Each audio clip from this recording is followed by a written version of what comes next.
Hello. Hello. There we go. Wait. I'm sorry, not wait. She mentioned that if she talked last week, she's going to a lake or something. Yeah, he said that she's gonna try to zoom in. Yeah.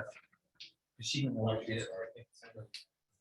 She's like, I just get in the car. Somebody else planned it. She just goes along. I don't know about it. Oh, there we go. There we go.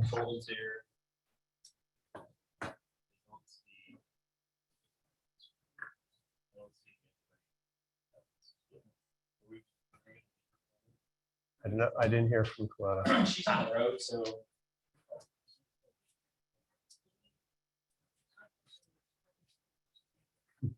Try to send her two different.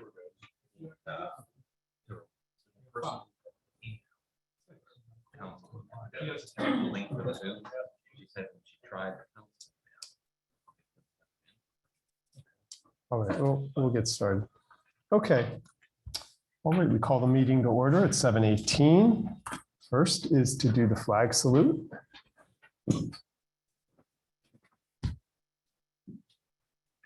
I pledge allegiance to the flag of the United States of America and to the republic for which it stands, one nation, under God, indivisible, with liberty and justice for all.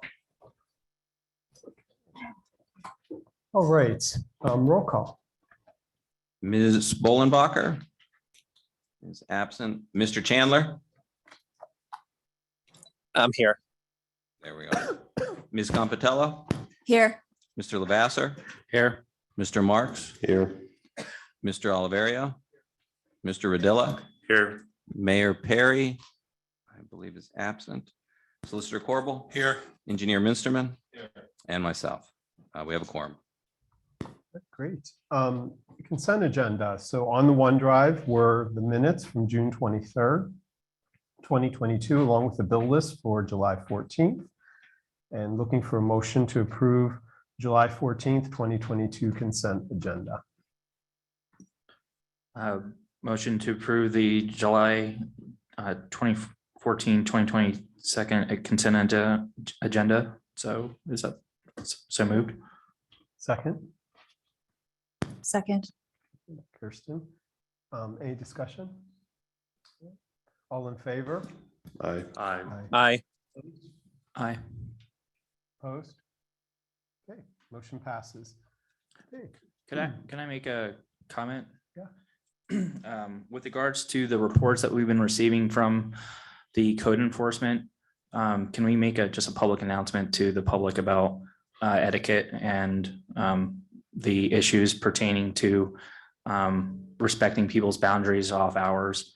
It's come to council's attention over the past several months that the code enforcement officer, who is a part-time employee of the borough, who tries to best uphold the code that we have before her, has been receiving many comments after hours and in other public places outside of work hours. And we just ask that you respect everybody's privacy. And though we all are neighbors here, we just try to give people the space that they need to live their private lives. Thank you. Great. Public comments on agenda items. So at this time, citizens may address the Crafton Borough Council on any issue appearing on today's agenda. Only residents and taxpayers of the Borough of Crafton will be permitted to address the council. Comments on non-agenda items will be taken at the end of tonight's meeting. Speakers will be permitted to speak for a maximum of 3 minutes. Groups of people will be required to designate a spokesperson to represent them before the council, who may speak for a maximum of 5 minutes. Please sign in or raise your hand on Zoom and state your name and physical address for the record. So we'll start with in person. We have one person who signed in. Stephen Helchowski. Would you like to come up?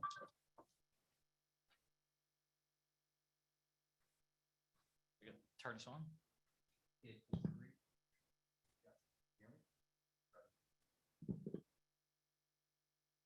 All right, I want to thank the borough for the new sidewalk of my rental property, first of all, up on Crafton Boulevard. But there was a 48-inch sidewalk. Now, in some places, you moved it to 5 feet. But on my property, my neighbor's property and a property on the other side of Bradford, you just moved it up against the fence. So I don't see how widening the sidewalk is doing a whole lot come wintertime when everybody's wearing bulky coats. So before there's room when people are passing to step to the side.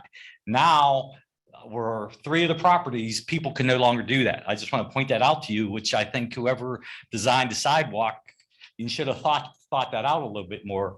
I guess you are more maybe considered in the streetscape and trees and whatever, but not about the people walking to school. And I've lived there for 40 years. And I own 3 properties in that area. I've shoveled the sidewalks, I've cut the grass. So I've seen people in all conditions coming and going, which I think that we need a wider sidewalk. But you can put a wider sidewalk in, and then you put it up against a fence, and then you put all these cutouts for the trees. You're spending a lot of money, but you really didn't make a whole lot of improvement on that. Where is that, Stephen? My property is 1822 Crafton Boulevard. The other property is between Bradford and Vance Alley. The other property is on the other side of Bradford, if you would come up Bradford, it goes left. We all have cyclone fences. Okay. Because we all there's pets, and like the property that I own, I bought it, there was a fence there. Right. But now the sidewalk the fence is right here. So you're walking on the sidewalk. Right now, there's not a problem, but come winter time, you put coats on and the average person is 2 feet wide. And then where it's bumped down to where the trees are, it's 2 feet. And I'm in that area a lot. Like, I don't just come down like some people on council stand around an hour and watch people. I'm there all the time. Mhm. So I see people jogging, coming and going.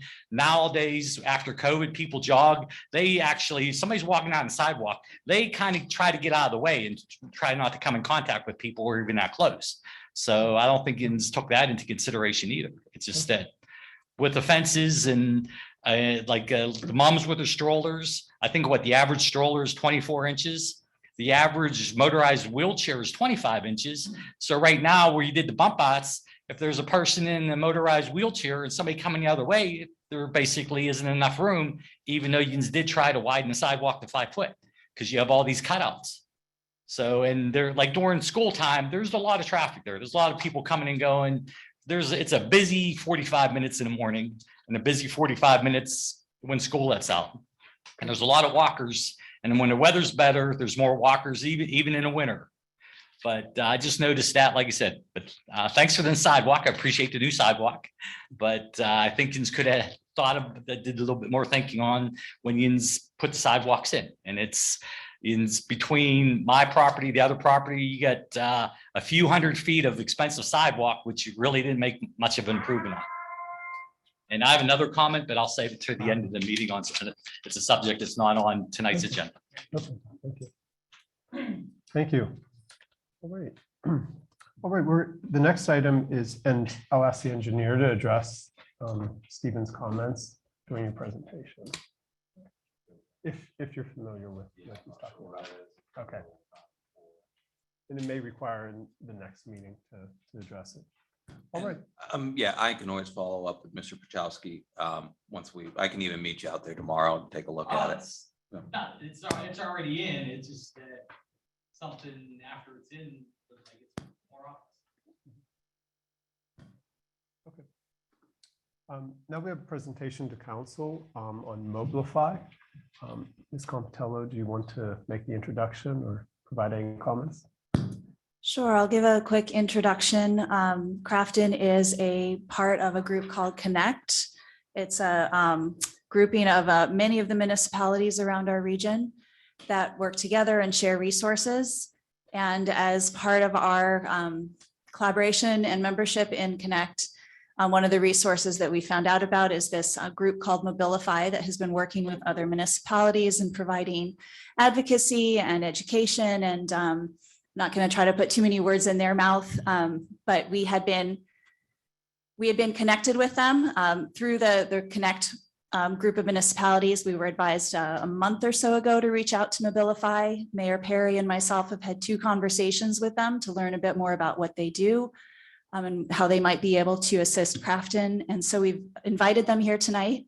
Mobilify will be giving a brief presentation and introducing who they are and how they work with municipalities like ours. Thank you. Chris Sandberg is our representative tonight, so I'll pass it over to him. Hey, great. Thank you. I have the floor, I guess. So I want to thank Councilwoman Competella and Councilwoman Perry for All right. working with us on these things as we've been moving forward. So my name is Chris Sandvig. I am with Mobilify Southwestern PA. I'm going to share a screen here, so just give me 1 second.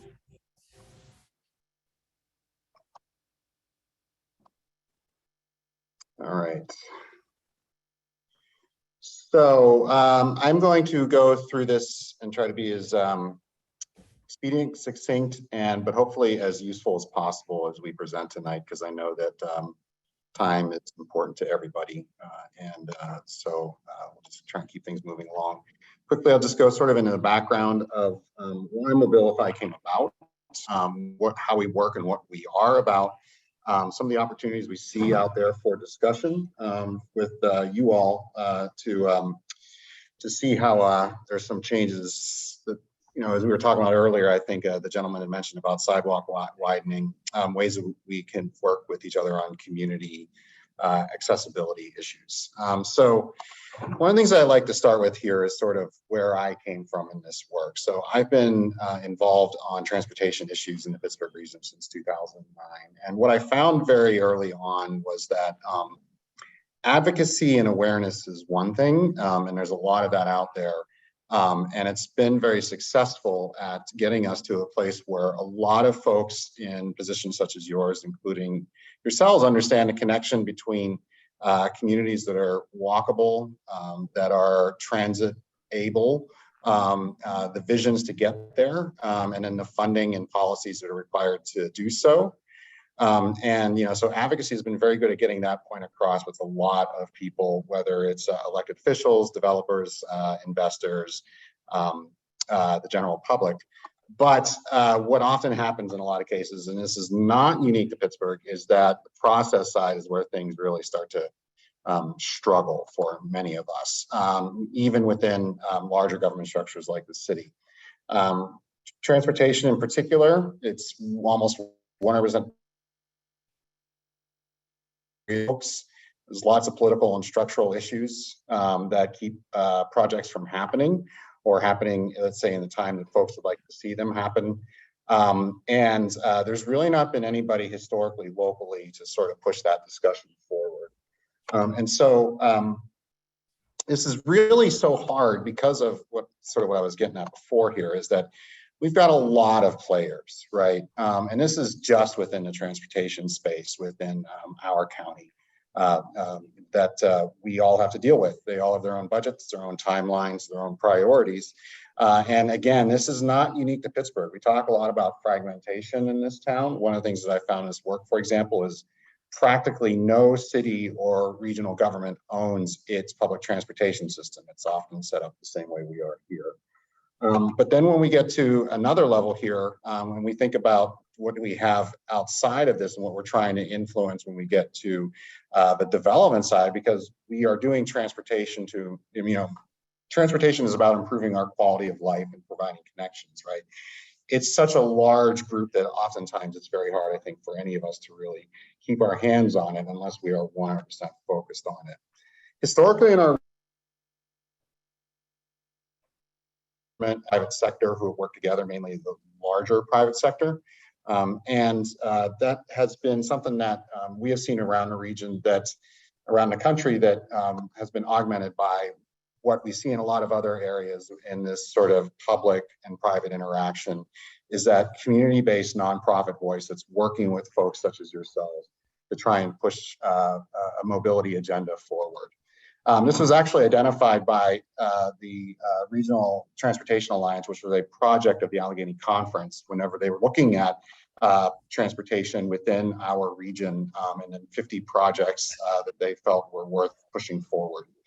One was this River Life for Transportation, as it was called, which is really about how we think about, for example, with our rivers 20, 25 years ago, we all knew they were important. They were also massive transportation corridors in their own right. We all knew they were important to us from a community perspective, from an economic perspective, but we weren't really sure how we maximize that.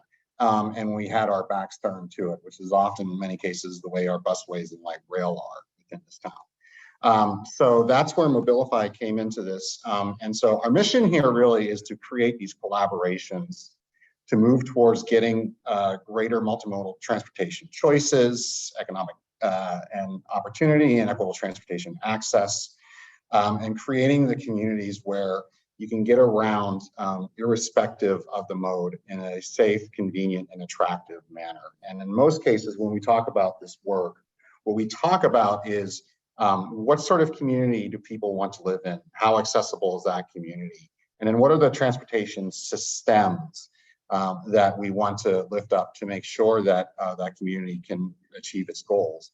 And oftentimes what we find is the modes that are, the sort of, some people refer to them now as alternative transportation, which by the way, they only became that within the past 15 or 50 years or so, is walking, biking, public transportation. Coming to the framework here and thinking about what we're talking about in terms of municipalities, these are the two areas we've seen working with Connect, working with other municipal leaders, and my time at a previous organization for starting Mobilify that we see is very important. So it's really about education, advocacy, and collaboration, and bringing those three items together for us. And as we think about that, the areas that we work in, range from as large as what a regional transit vision actually means for Southwestern Pennsylvania, how it moves forward, how we get more funding to make that happen, how we help leaders to create the policies, practices, ordinances that are needed to, in some cases, like communities like Crafton, create the great walkable areas that for some folks are now actually illegal in their code to have. How do those catalytic projects happen?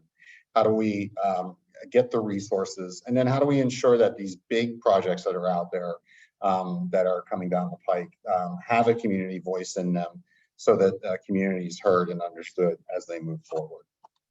And one of the things I think is important as we think about this from a process perspective, and another reason why we're here to help these projects and ideas move forward, is this stuff takes a long time.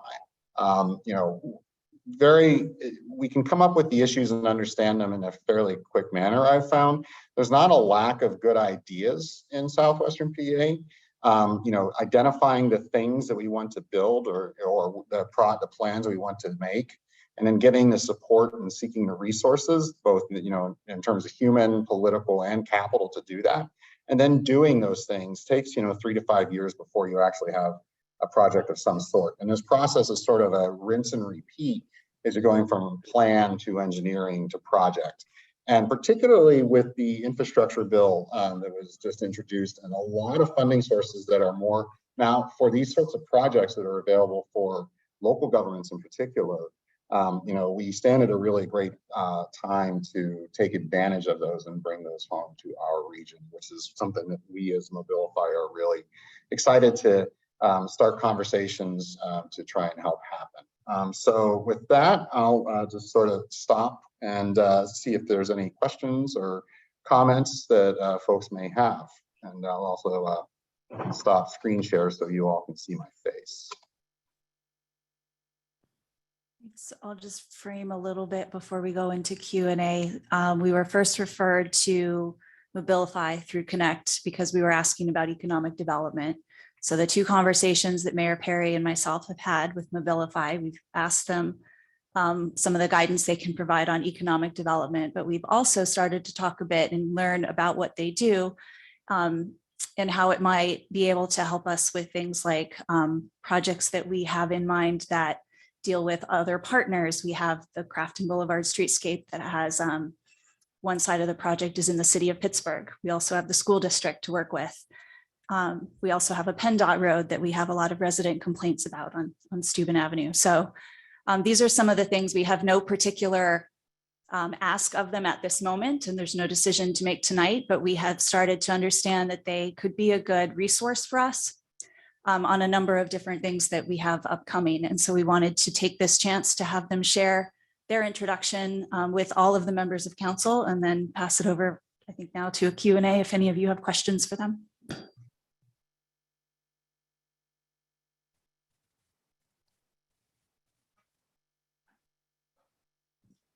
I'm just gonna ask like brass tacks questions with regards to services, like what are the obligations? How does that all work? Like, what is it?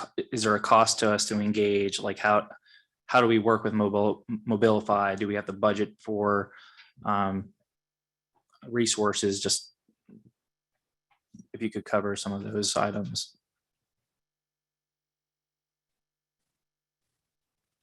Is that directed to myself or to? Yeah, Chris, if you could answer that, just so we have a little color on that, that'd be great.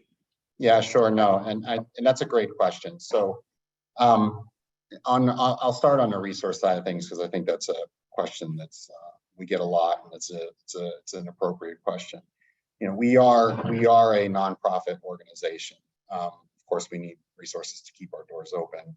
But what we try to do is to pursue funding through other means to help support projects and processes with communities. So, you know, whether that's educational series that we're putting on, seminars or curriculum on these sorts of things like transitioning communities and how you get there, providing sort of technical assistance on grant writing to access funds for planning and engineering or construction projects, helping understand how to navigate the craziness that is getting access to transportation funding and the regulations that are around that. You know, those sorts of things we try to pursue resources through, like most foundation or most nonprofits foundation world. We do seek government contracts, but you know, right now we're more interested in working with individuals and communities, and those government contracts more being at something at a regional and state level, let's say, than, you know, a line item budget or something like that with Crafton. I think, you know, as we go forward, understanding how we're working together and the degree and the sophistication of the projects has a lot to say about that too.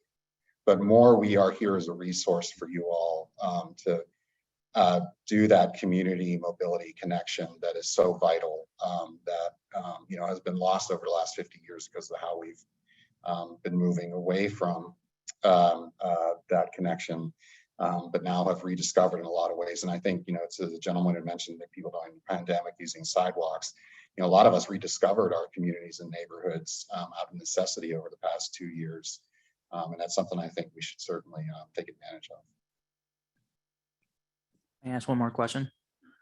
With regards to your organization's prior experience, I don't know if you're familiar with some of the work that we've done in Crafton, the multi-pronged approach that we're trying to take to infrastructure. We're under a consent order with Allegheny County Health Department and the EPA to address a number of combined sewer overflow issues. And so we've been very fortunate to secure a lot of funding. And I was curious if you've worked on projects, let's say like the one in Etna, where they've also implemented a multi-pronged approach where they're trying to achieve multiple aims, such as achieving the stormwater separation and also improve pedestrian safety, roadway safety, et cetera, just along the lines that we're trying to do as well. Yeah, and we have. In fact, we're also advising a neighborhood-based organization in the city as they are looking to open up between it's Manchester, which is, you know, literally cut off from the river with Route 65. So how does that become more accessible, but also how is that tied into their stormwater issues, and actually creating green space that does not exist in that neighborhood. We firmly believe the best way to approach these projects is to be as comprehensive as possible, and that's why what's underneath the street is oftentimes as important as what you're doing to the street, because in some ways that's how you get the money to do both. You know, it's so long story short, yes. In fact, you know, in Sharpsburg, I've I've worked with the mayor for several years in other capacities, but we've certainly advised on transportation as they've been going down that road, as well as the eco district that they have with the other two municipalities that they share a border with. So yeah, it's actually very exciting to work on those sorts of things from a personal perspective, to tell you the truth. Thank you. Appreciate that. Sure. Any other questions from council members? No. All right, I might have just one final question. And then I know we had slated about 15 minutes. We won't take too much of your time. But a couple of the things that we have talked about that I would appreciate if you shared for a minute or two are some of the other projects or some of the other municipalities that you've assisted. We've talked in our initial discussions, for example, about we started off talking about economic development and how we can use some of the assets we have, such as the transit lines and the busway, to spur more economic development.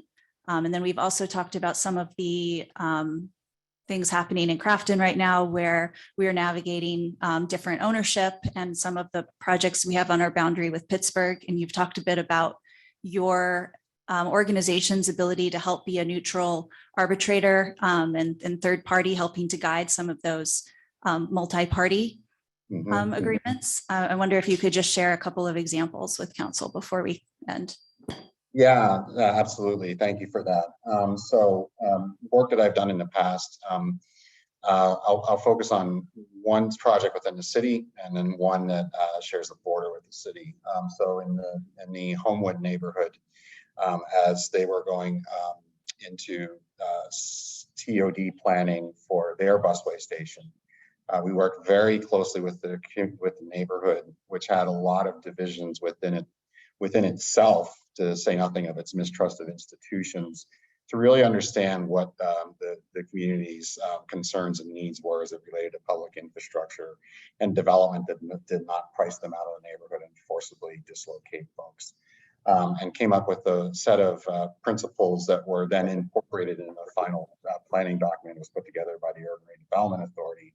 But we really didn't stop there at that. We understood what the community's needs were, but we also understood the planning that came before it, both in terms of a safe routes to school plan in their elementary school, as well as their neighborhood comprehensive land use plan. And we petitioned the city to apply for federal transportation funds to improve walkability and pedestrian safety from their busway station to their elementary school, which included sidewalk upgrades, streetlight upgrades, improvements to the station itself, making underpasses feel safer. It was about a $1.5 million project where we actually wrote the narrative for it, brought along the Metropolitan Planning Organization, got the letters of support from the Transit Authority and from the county, and half the money came from our region, and it was the top project recommended to PennDOT to fill in the other half, which they had gotten. The ribbon cutting was literally weeks before we all went into lockdown. The other one is in Wilkinsburg, where we have worked very closely with a former council person who was also their planning chair, who wanted to do a similar TOD study within their neighborhood. We did an education session with the council, with the school board. The county helped come to that as well. And then they went to pursue the state funds to do this study, which we helped them get, again, helping with the writing and getting letters of support for that, but also then advising on the other side, getting into their code and, understanding what the community wanted in terms of equity, trans-oriented development, green space, and really showing them how the code that they had, line by line, where it matched up with that and where it did not. But also what the opportunities were for the enormous park and ride that is there in the community. And we had a lot of really great support when they had the final public meeting. And that project in a short way has a lot to do with why Port Authority is about to undertake a master plan of that park and ride for redevelopment. But in that case, we had the city as well as the Urban Redevelopment Authority of Pittsburgh supporting that project because it was literally right on their You know, the cyclone fence there is what separates Homewood from Wilkinsburg. And everybody really wanted a multi-municipal look at this. And so those partnerships and relationships that were created there are moving forward into this master plan for that TOD on the busway site. And it's really great to see that. I've done work in Wilkinsburg for almost 20 years now, going back to my grad school days. But those are the sorts of things, you know, compelling the city to go after serious federal planning dollars for Manchester is one of the things we're working on right now.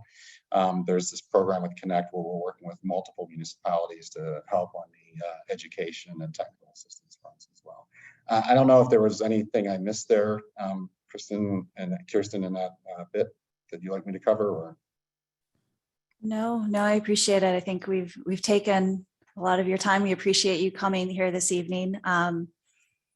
Again, we had been referred to Mobilify as a resource, and in having a few conversations with them, the intent of tonight was just to have a chance to introduce them and what they do to all of council. So we're all familiar with it. So the community is familiar with this, and we can keep them in mind as a resource that we can rely on where we can reach to as we see fit in coming months. We just wanted to get that conversation going. So thank you for coming this evening and sharing your introduction with us. No other questions? Chris, I think we'll let you go.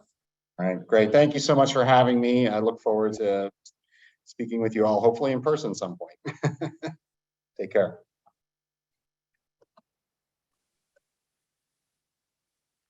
All right. Engineers report, Mr. Minsterman.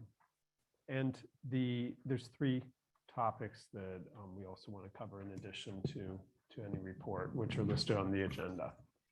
Yes. I'll get to those when we get to the agenda, if that makes sense. So just wanted to highlight 3 portions of the engineer's report and give an update to them. So the first is the Borough Complex building.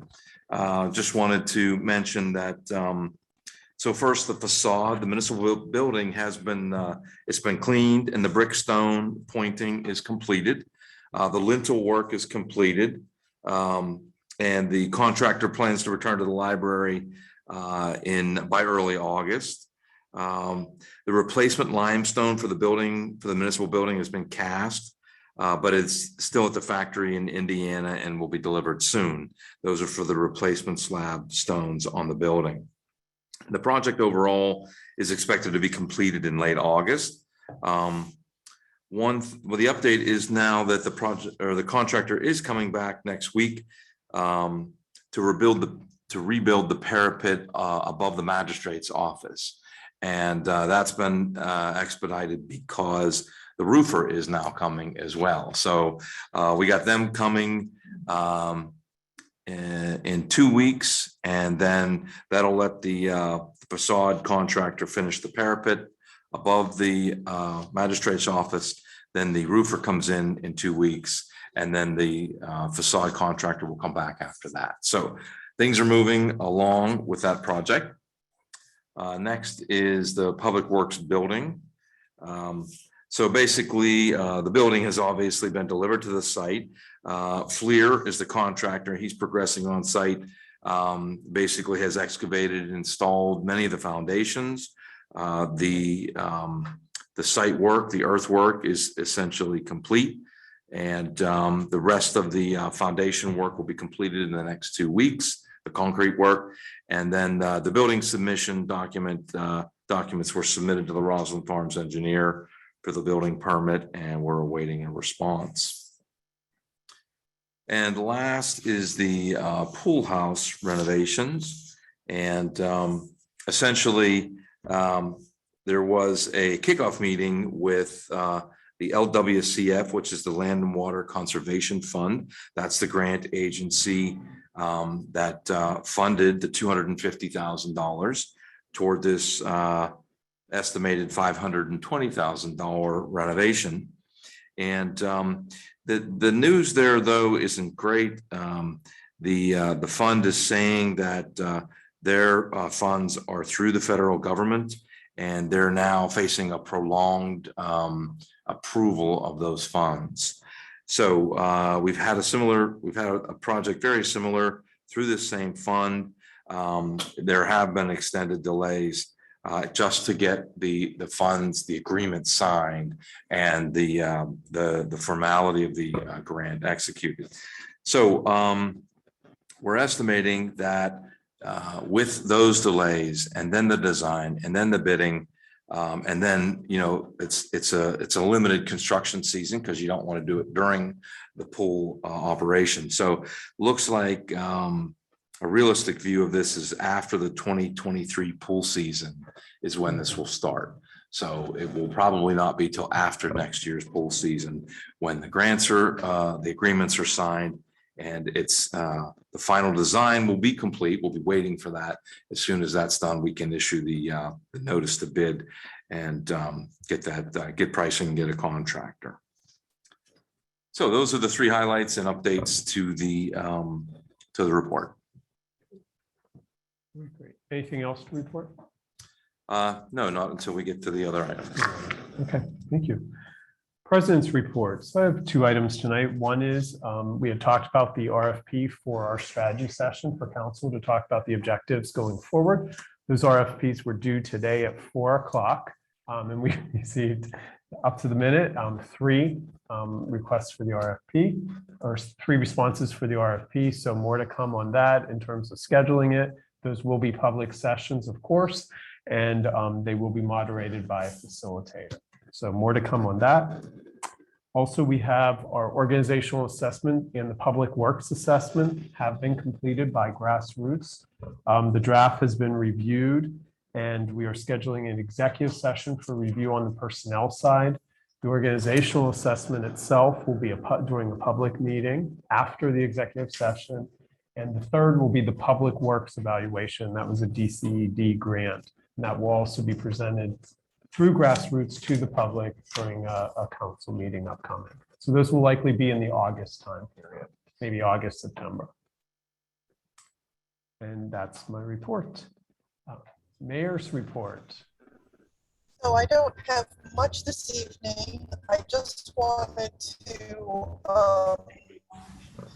mention that I've been getting a number of calls about, have reached out to the suburban whitetail deer organization and asked if they would be willing to come in and give a presentation about their program at a upcoming meeting. And so I'd like to propose that if we have time on the agenda of the next meeting or the one after that, that we hear from them, so council can determine whether that program might be a good fit for working with controlling the deer population. Colette, I'm just going to clarify for the council. You said the suburban whitetail deer management program, right? Or the Yes. vendor? Yeah. Yes.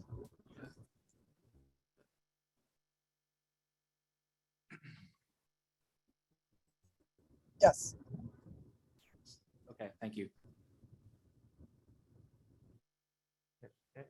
Anything else, Coletta? No, that's it. All right, solicitor's report. Nothing to report. Okay. Manager's report. In the OneDrive was my written report, but I did want to talk on a few items. The first, at the last meeting, some residents had expressed some concerns that our meeting minutes weren't up to date and there was some videos not up on the website. All council minutes are on the website, and as well as on the website, we post the previous night's meeting. And then there's a YouTube channel that has all of our council meetings, planning commission meetings. So they're all there, open to the public to view. The second item, and I want to thank Representative Deasy and Senator Fontana for helping support a grant that we submitted at the beginning of this year. And that was to update the traffic signal at Steuben and Linden. This will be the last older traffic signal in the borough. Everything else has been upgraded. And yes, on the screen here, you can see they're going to be installing 3 new mast arms, new control box, new pedestrian crossings. The estimated cost of this is about $300,000. I know it's kind of shocking when you think of a traffic signal, but just to put perspective, just the mast arms, the control box, and to do the boring for the conduit here is almost $130,000. Just those 3 items, not to mention labor and everything. So that's why you get up to about $300,000. The grant was for $260,000. So there'll be a small match, which the borough has dedicated money in the bond fund for. So very exciting news. All our traffic signals will be up to date. And that is a very good position for us to be in, because PennDOT is going to be coming, not tomorrow, not, maybe in a couple of years, and they're going to be they're going to be requiring these upgrades. We've taken advantage of it through the grant money that's there. So, and then the last item, our fireworks display. I know there was some, it might have been a bit short. We are going to be talking with them, but what we did get, and we've gotten a donation from Gateway, which offset $3,500 of those fireworks. So just want to give a thank you to them. And we will work on them for next year. So that's my report. If there's any questions, please let me know. All right, we're going to move to the standing committee reports. First one is Finance and Administration. Ms. Perry, are you able, do you have your notes in front of you? Yes, I do actually. Thank you. Okay, great. So the only thing that we have on our on the agenda for tonight is for the real estate and road tax refund, property and road tax refunds for property assessments that were reduced because of appeal. So Can't really hear you now, Coletta. It sounds like you're fading away.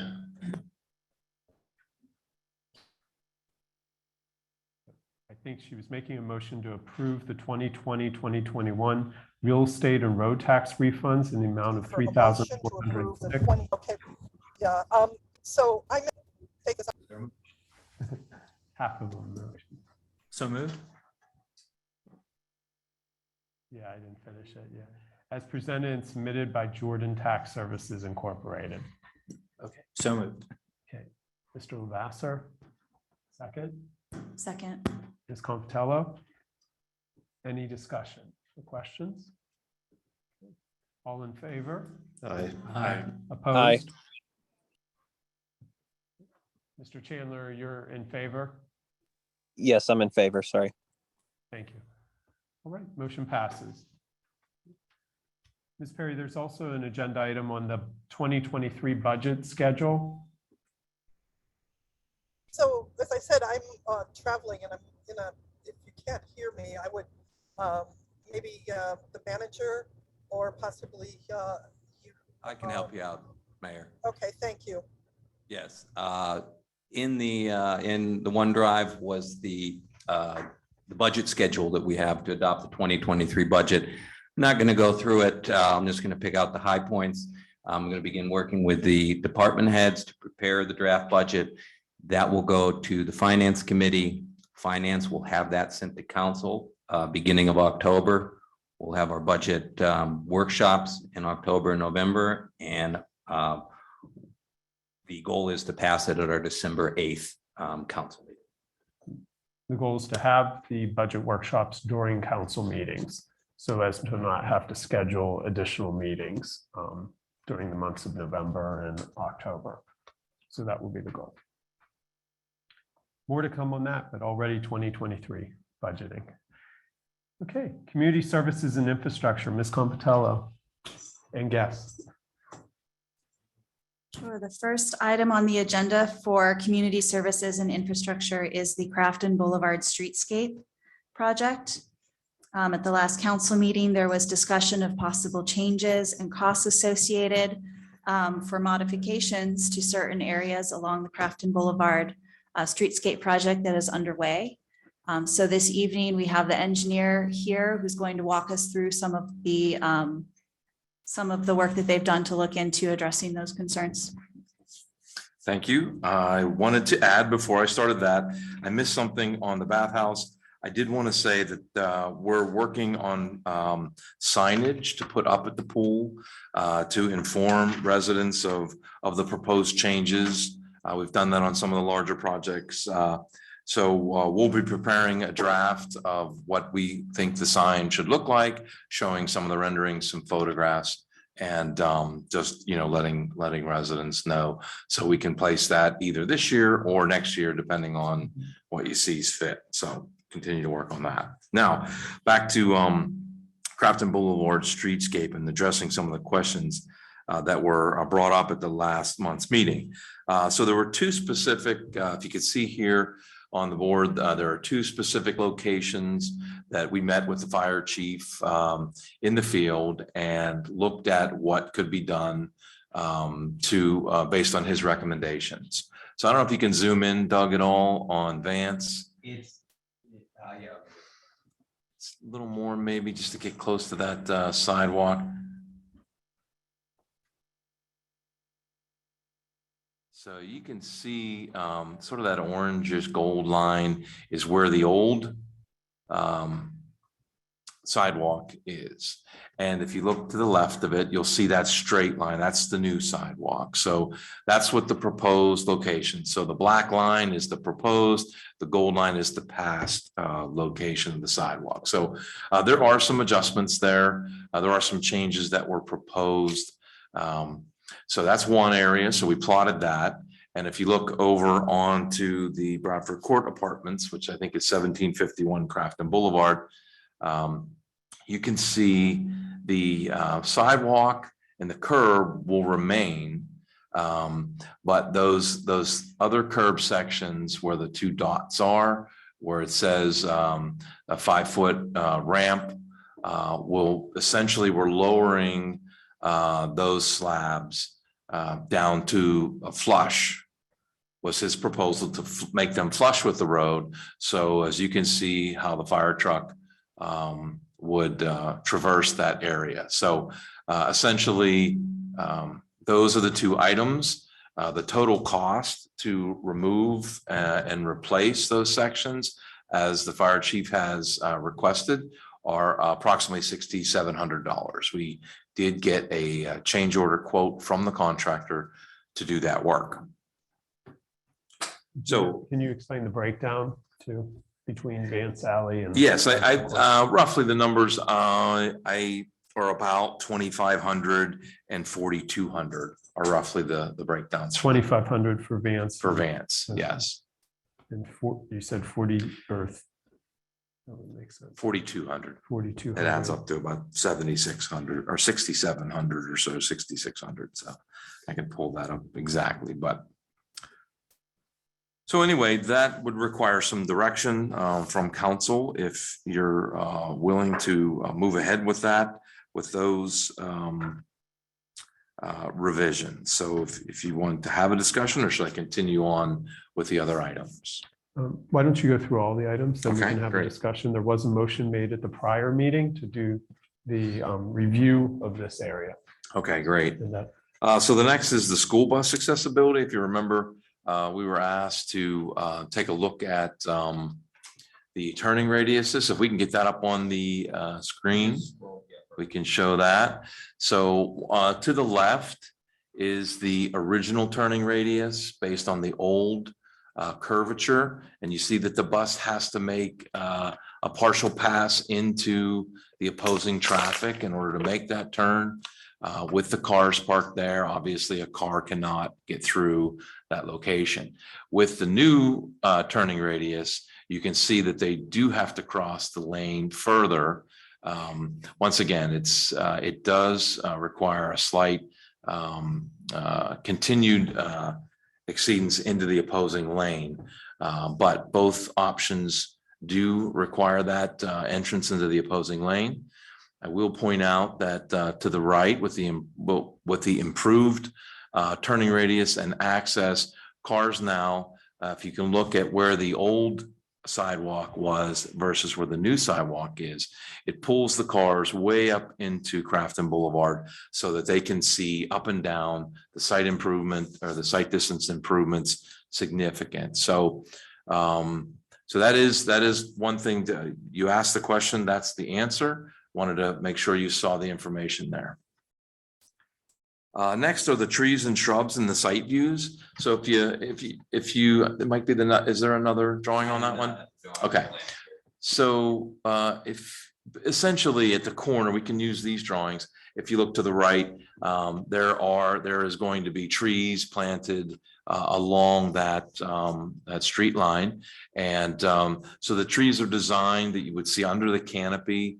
And then in future, as the trees grow, then there would be a pruning plan, an operation and sort of maintenance plan for those as having a minimum height to the base of the branches and the leaves. So that would be maintained, but assuring you that all of the site distance requirements are met so that regardless of the car or truck that pulls up to the intersection, these trees are then pruned after they grow for a while to a height that allows them to not block any site distance.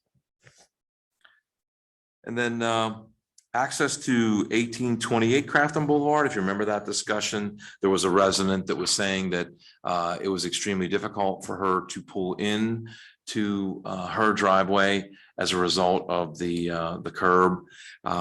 So as part of our investigation, we did take a few different types of vehicles and make the turn into that driveway.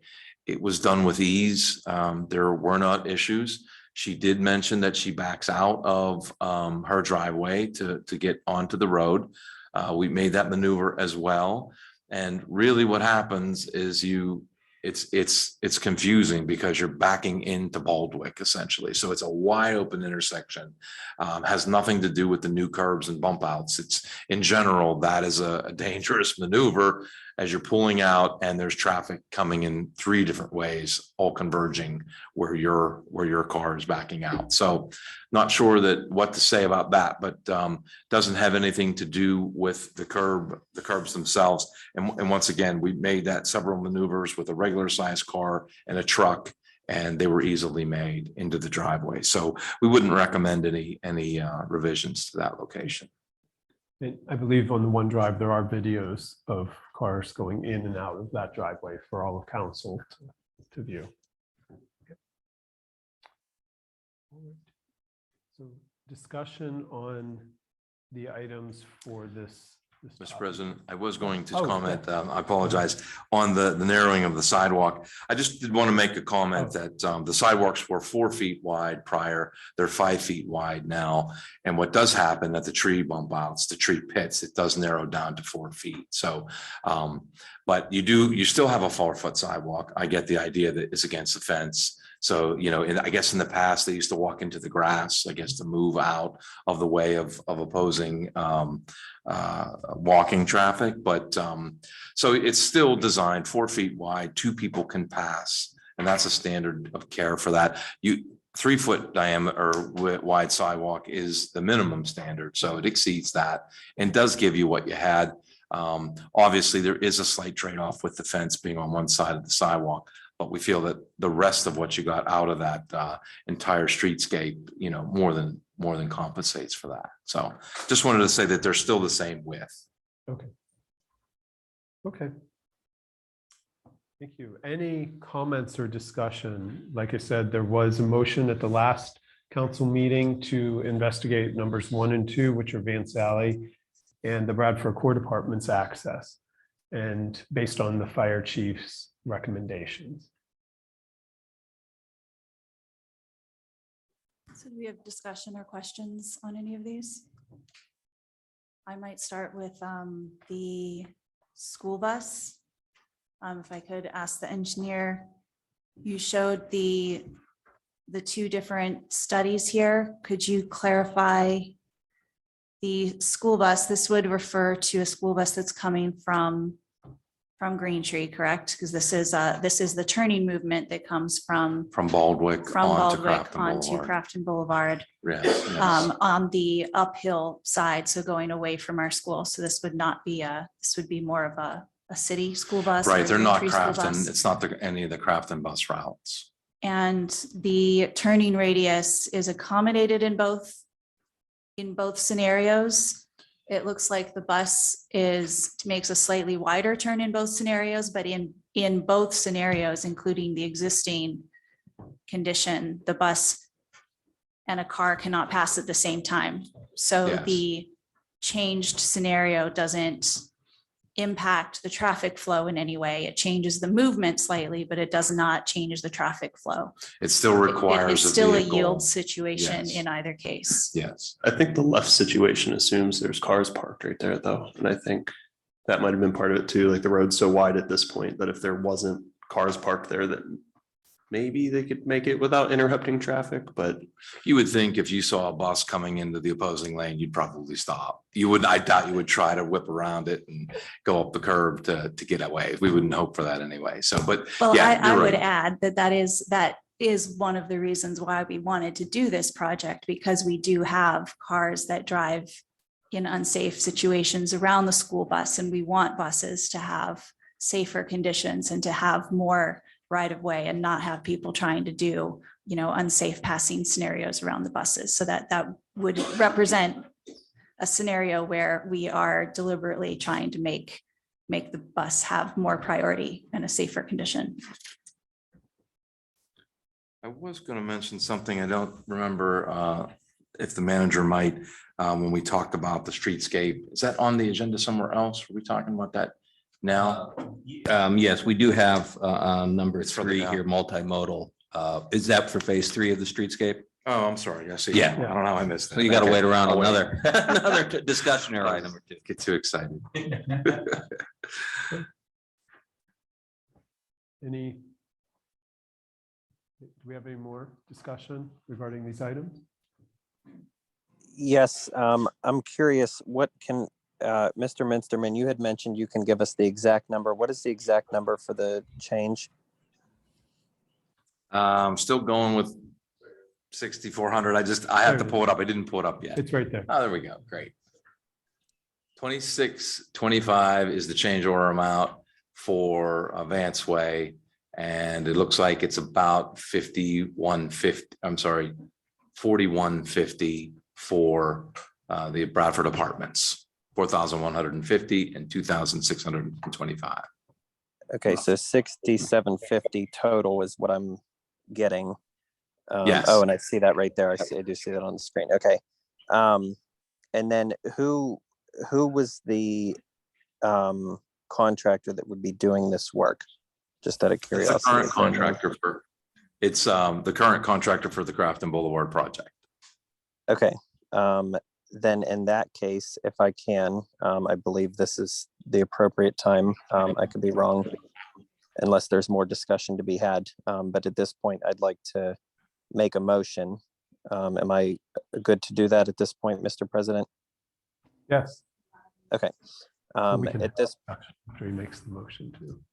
sure. Okay, perfect. So in that case, I would like to make a motion to approve the change order that's been discussed for the current contractor for modifications to the bump outs located at Vance Alley. And I believe it was 1751 Crafton Boulevard, which is the Bradford Court Apartments for the Crafton Boulevard streetscape project in the amount of $6,750. Motion was made. Any seconds? Second. Mr. Redola, discussion. So I am struggling to understand the safety concerns and how those are addressed in these changes. I understand the changes were made at the request of the fire chief, but not at any need from an engineering standpoint. Is that correct? The plan as it was approved was already accommodating of the turning radius that was required. So this change order, is it, what safety benefit is it bringing us?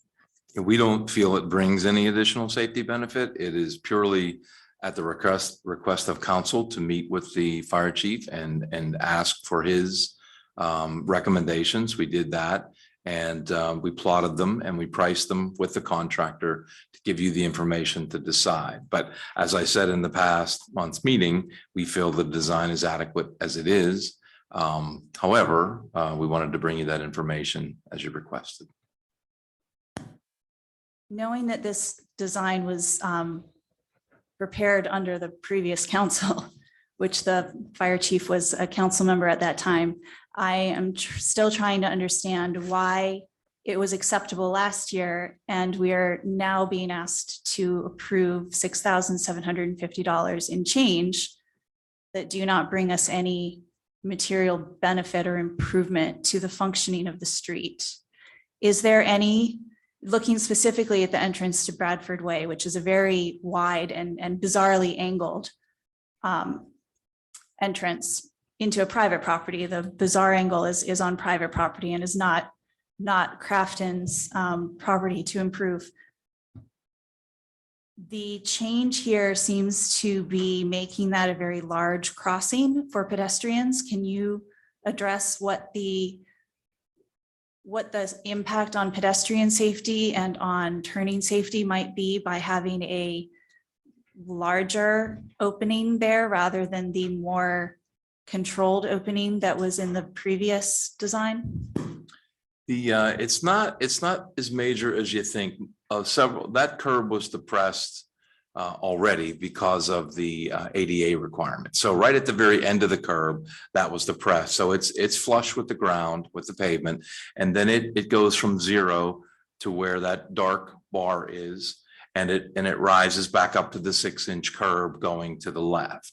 So we estimated with the turning radius model that the truck would have to probably hop a 3 to 4 inch curb, depending on where he crossed that raising curb line as it goes back to reach 6 inches. So it isn't the full 6-inch curb that the fire truck would have to drive over. It was smaller and 3 to 4 inches. We're not really sure exactly, but the other issue is that one of the things about having the depressed curb for that distance is it doesn't delineate the sidewalk versus the road. So there's several feet, 15 feet or so, where a curb at 6 inches height, as well as the sidewalk being elevated above the roadway, it just provides a clear difference between where the sidewalk starts and ends and where the road starts and ends. So when you make that turn, people are careful when they see a sidewalk versus here, you're going to have a very long flat area. So vehicles could cross over where that fire truck is going to cross over to make that turn as well. So if people are cutting in, they may ride over that sidewalk and not even realize it. You have children walking to school or someone with limited mobility or in a wheelchair and they're at that corner, we might have cars trying to drive into them. Well, you would hope that if someone sees someone standing there, they wouldn't, but that doesn't mean that a wheelchair is a lower elevation and a truck sitting up high, they might not see someone. I'd only be speculating, but just the idea of the curb being lowered provides some lesser level of safety, even if it is, maybe someone argue infinitesimal, it is still less by not having that protection from the curb. I have another. Yeah, go ahead. Okay, I have another question. This, I guess, would be more for the finance committee, I suppose, or for all of council. If we approve this change order for $6,750, where does that money come from?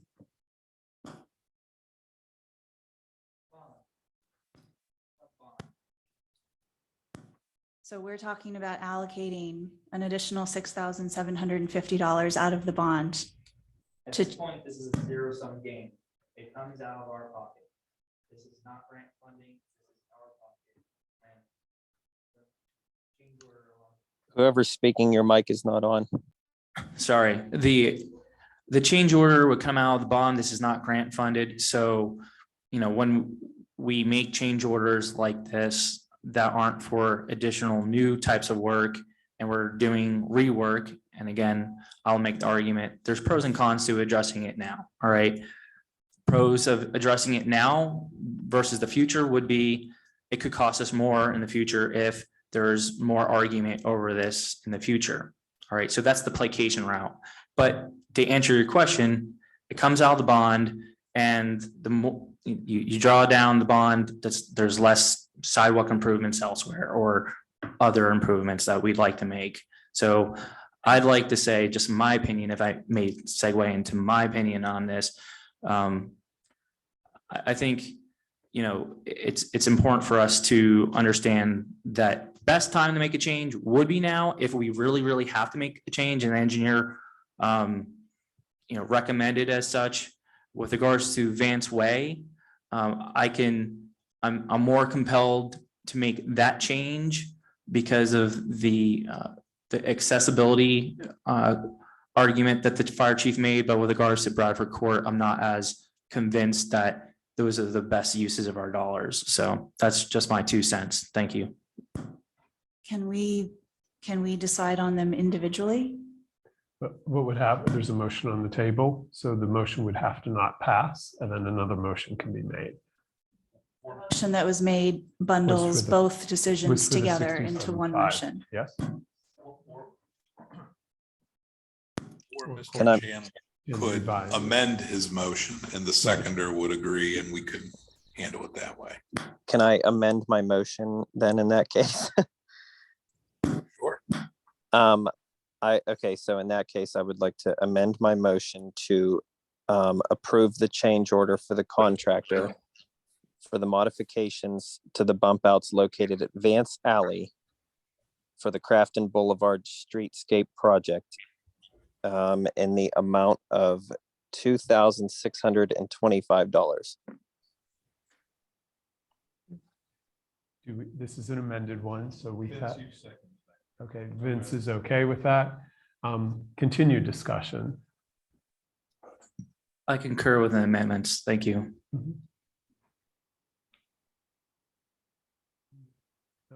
Steve did raise his hand. He is a member. I do have a comment on the. Yes. Sally. You, May I and, come on? yeah, and the reason we're allowing this, he is a part of the planning commission.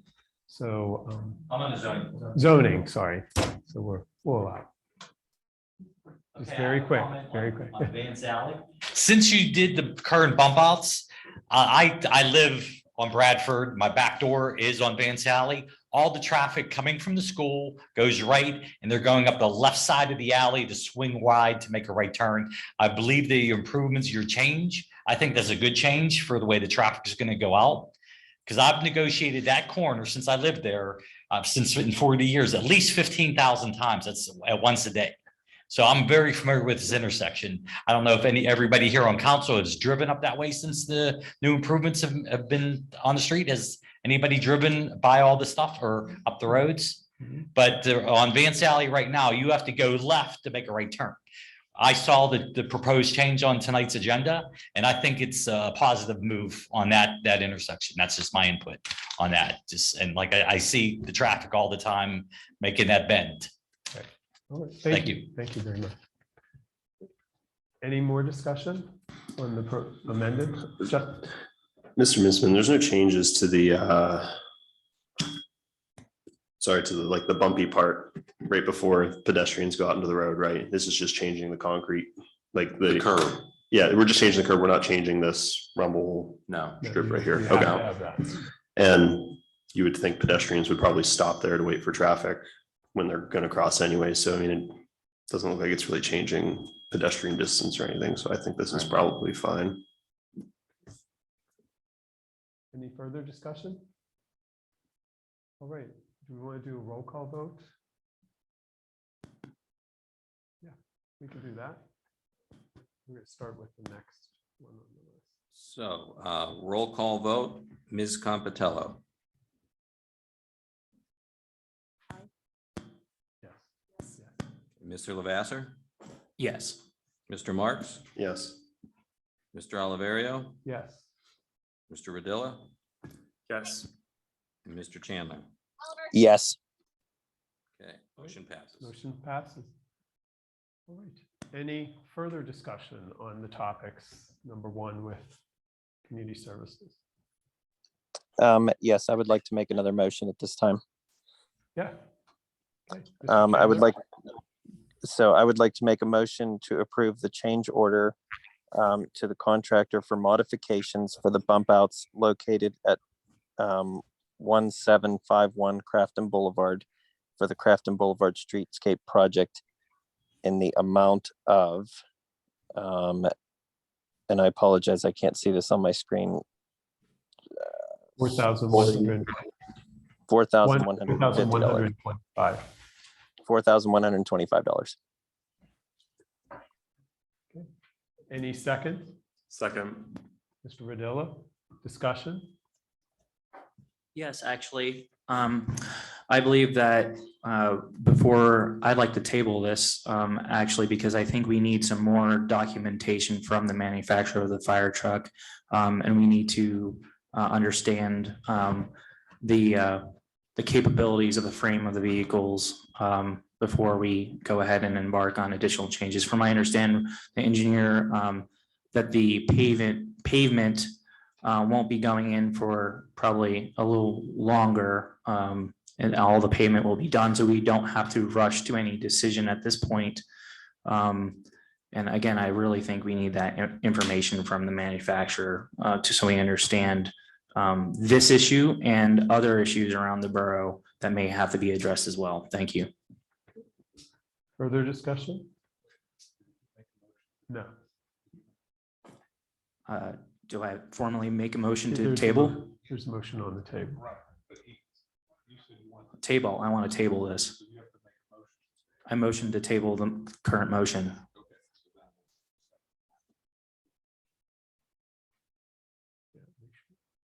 So that, I would second. okay, Ms. Compatellos seconds. The motion, which Colton, if you can hear, is to table your motion that you just made. So it's been put in place and also second by Ms. Compatello. So no discussion, so it goes right to a vote. This is a vote to table this item right now. Okay, so we'll do a roll call.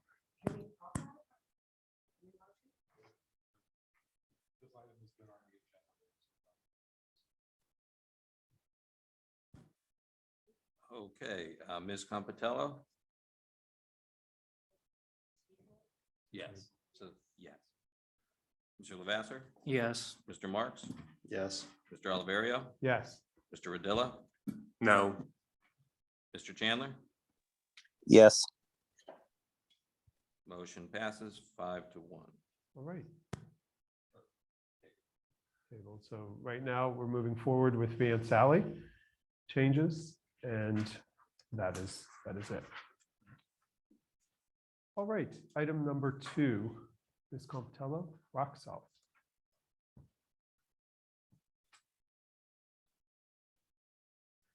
A joint rock salt bid. 5 sets of specifications were distributed. 3 responses were received, and unfortunately, 1 was a no bid.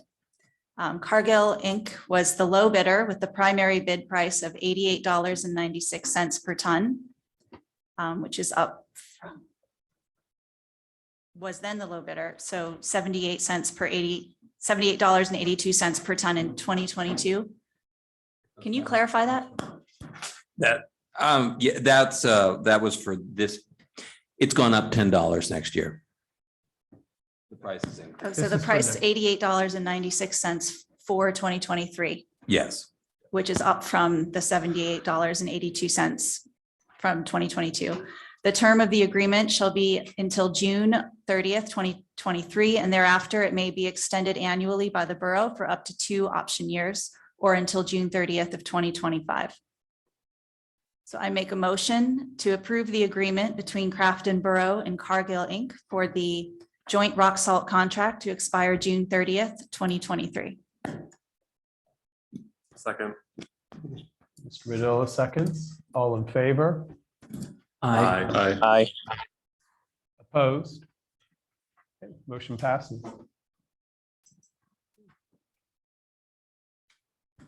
The next item on the agenda for Community Services and Infrastructure is about the Multimodal Transportation Fund grant resolution. This is a discussion item tonight. The borough is applying for grant funding for phase 2 and phase 3 of the Crafton Boulevard Streetscape project. This would extend that would include the portion of Crafton Boulevard in front of the school. The streetscape is anticipated to provide improved safety and beautification of the corridor by reducing traffic speed through narrowing the road, providing bump outs for parallel parking, as well as new concrete curbing, sidewalks, lighting, and landscaping. The borough will be using phase 1 and 2 as its match for the grant. So this grant is due at the end of July. We have submitted for it before, so we have materials already in place to be updated. And we have, the engineer will be working on preparing a grant to submit for that grant at the end of July. We are submitting for funding to implement phases 2 and phase 3 of the Crafton Boulevard project. And as I stated, we will be able to use the funds that we already have allocated as the match. So this will not require any additional funds to be allocated in order to go after this grant. So at this point, we are simply putting in for a grant for grant money. And also, is it the total what we see on the screen? That is the length of it, just to clarify. So I should perhaps pass it to the engineer to describe this a little bit. This is a concept at this point. We had conversations a few weeks ago with the school because this piece of the project does go right in front of the school and they have concerns about access, bus parking and pedestrian safety in front of the school.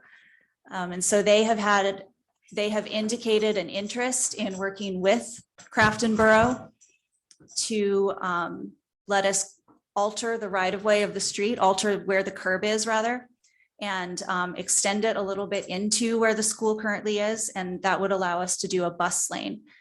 That is not fixed at this point, and we don't need to decide that to be able to go after the grant, but the school has indicated that they are willing and interested. And so for the sake of the grant, we are instructing the engineer to look into a potential costs that could cover both what the Crafton Borough would need to do for this and also indicate an opportunity.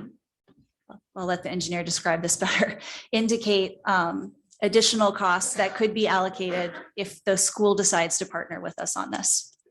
That is one of the, going back to our presentation we had earlier, that is one thing that was discussed with the nonprofit Mobilify, where they could help us as a neutral arbitrator work out an agreement with the school. It is our intent, if we go after this grant, to ensure that we continue to only pay borough funds for any work in the project that is on borough property. Anything that is on the school property would come out of school funds or additional grant above and beyond what is Crafton. So we would not be paying for their plaza, but we may be partnering with the school, which may help us both gain additional funds to get this improved streetscape with designated bus space that would allow more, a clearer and safer route of transportation and potentially also allow the school to make improvements on their own side of the property.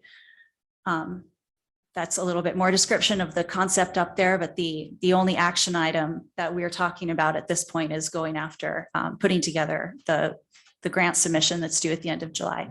So I'll perhaps pass it to the engineer if you'd like to give any other description of the drawing that's on the screen. Could I just interrupt real quick? If you notice on the drawing, the pull-off lane, the majority of the pull-off lane is in the borough of Crafton's right away. And if you see a majority of the bump outs are actually painted. And then if you go to the next page, you'll see the intersection from Baldwick over I think, I don't know. There's It's no other on- page. it's only It's not on this Streetscape one. 3. But when we were talking about the bump outs, like this is language that we've recycled from, grant applications prior. So I want to make sure everybody understands there isn't as many bump outs in this phase as there were in previous. And Rick, you can, proceed. Sorry. Yep, no problem. It's just the road, the key to this, the safety improvement here is to get the buses off the road. Is to get them behind it's a 3-foot wide island there, about 6-inch high, that's a normal curb. And once again, just to delineate where the buses go, to bring that separation, and then to allow traffic to continue to move through the area while the buses are loading and unloading. So instead of cars trying to drive out around them, they're able now to pass safely by. So that's the logic for having the safety improvement that the municipality would fund as part of the streetscape. And then if you can see that hatched area where it talks about the plaza improvements that are proposed for the school district. So that would be the area, that's their property. That would be the area that they are talking about improving to make, whatever, beautify or to help funnel the kids into school and create order and, some green space there as well. So at this point, part of the strength of the grant is to share it with the school district. If there's more entities than one, the grants are more favorable from the grant agencies. So that helps. And essentially, the grant funding, we don't need the final design on the plaza, so they don't have to spend a lot of time and effort at this point. It would be an allocated amount. And then that would be added to what we are estimating the streetscape work would be. And then there would be a total grant request for both agencies. And then both agencies would reap the benefits of whatever percentage reimbursement that they would allow. Now, one last note is that Crafton has already constructed or will be constructing phase 1 and phase 2 of the streetscape. So we're offering that as our match, showing that the community has already spent money as part of the entire streetscape. 1, 2, and 3 is one streetscape project, all 3 phases. So we feel that's going to help us, get awarded for that grant. Agencies like to see, number one, the project's already been started, and number 2, that the community is serious about them because they put their own money towards them. So that's really the summary of what we're looking for, is to get acknowledgement from the council tonight to say, yes, proceed with submitting the grant. No, we're we're not. not doing that tonight. We Not are having tonight. discussion. It's for the next. It's I for apologize. awareness and discussion. We do not have any action to take on this No. tonight. Sorry I about will- that. Yes. I will also add, though. I saw everybody doing that. Should have realized. I will also add, though, one of the other considerations as this was being put together over the past few years and in the recent conversations with the school, an important consideration for council and for the community to be considering from a budgetary standpoint is that we have for some time placed one of our police officers, usually the police chief, out in front of the school to maintain safety and to keep an eye on cars passing the school bus and driving unsafely during unloading and loading times for students. So for us, that already represents a substantial expense and investment that we make through just the personnel. So there is a cost to not fixing it. There is that cost that we then have to have a paid police person, our police chief out there monitoring it. So we are attempting through the redesign of the street to improve the safety to the point that we do not need to rely so much on a staffed police presence to keep the children safe. And is it, obviously, there's a huge safety lift from the children, besides the costs. It's, we don't want any child to. Obviously, ever it's a be- safety and Yeah, safety right. improvement, and that matters course. immensely too, especially to those of us who are parents. Right, absolutely. What is the amount of the grant and what would be the split? Do we know that? Yeah, we don't know the total amount yet. We will by the next meeting. And then, but it will be over $1 million. It will be around $1 million. And we've already spent $500,000 or maybe less. I'm rounding numbers, plus or minus 100,000 here. So in what's already been allocated. So they could see that and say, wow, you've spent a lot of money. They could offer 100%. They could offer some lesser percentage. So that's part of the grant approval is what the percentage would be. Okay, great. We do believe that by having a letter of support from the school as well, that makes us very well positioned. That puts us in an even better position to be, well favored for a grant of this sort. And I was going to say, this is also in addition to the letter of support that we received from DOMI for this project as well. So last year we went through that process and worked with the city of Pittsburgh. As you see on the city side, we have the parking lot where the stormwater management features are beneath that parking lot. So DOMI is well aware of this. They've studied it, evaluated it from multiple perspectives. So the reality is this is, the Borough of Crafton, the city of Pittsburgh, and now the Carleton School District all saying that they're, in favor of working together on this project. And I think when we do the submission, we should probably show the parking lot in there versus just the trees, because that's going to be the plan. Yep. Good idea. Okay. Any further discussion? Yeah, Mr. Mark. Mr. Missman, is there any worry? Our next council meeting is not going to be until the 28th, which is like 3 days away from the deadline. Is there any worry about the timing there? Yes, we spoke about that just because project's been around for a little while. We're basically prepared to submit other than doing a final cost estimate. So yeah, that will be enough time for us in this case. So I encourage council, if you have questions, if you have anything, you can direct them to the engineers at all. So during these 2 weeks, you have that ability. Okay, next, street sweeping operations, Mr. Sample. There'd been a couple of questions and some emails that I received from residents about our street sweeping program. So I just wanted to give a brief analysis of our current operations. We are required for our consent order and our 9 minimum controls. That's a whole nother subject matter we can get involved with, but we are required to sweep our streets.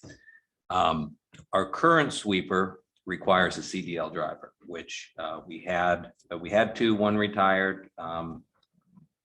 We have one that has his permit and he is enrolling in the CDL classes, which the borough will be paying for.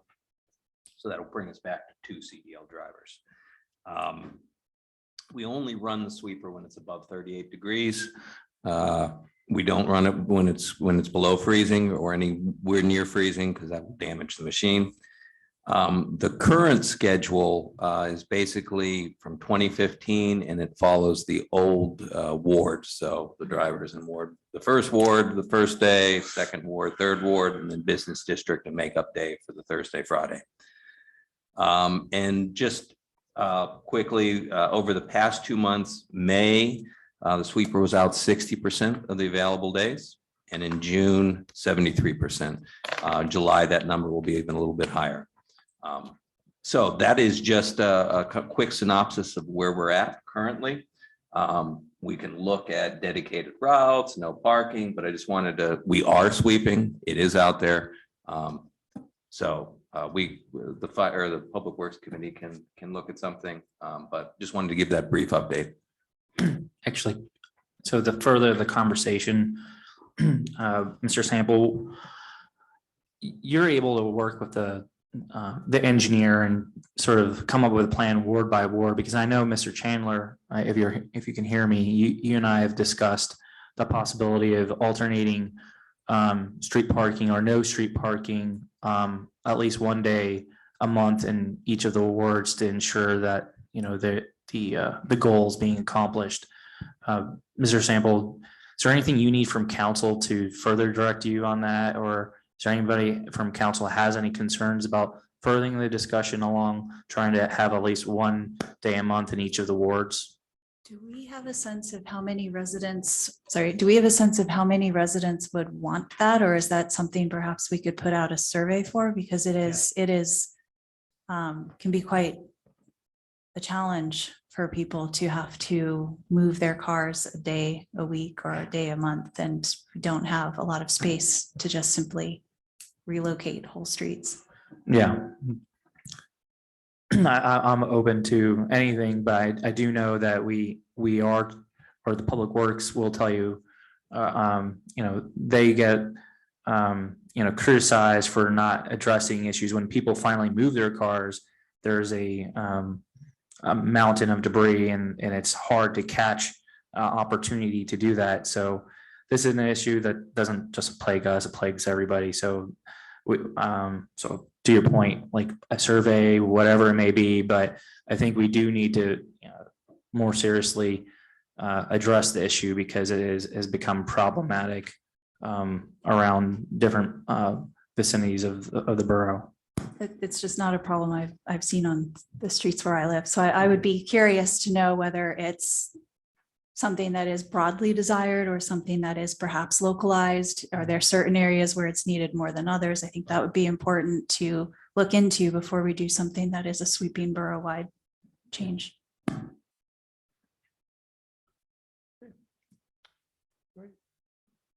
Multi-municipal zoning project. All right, the final item on for my committee is the multi-municipal zoning project update. There is an update for this one.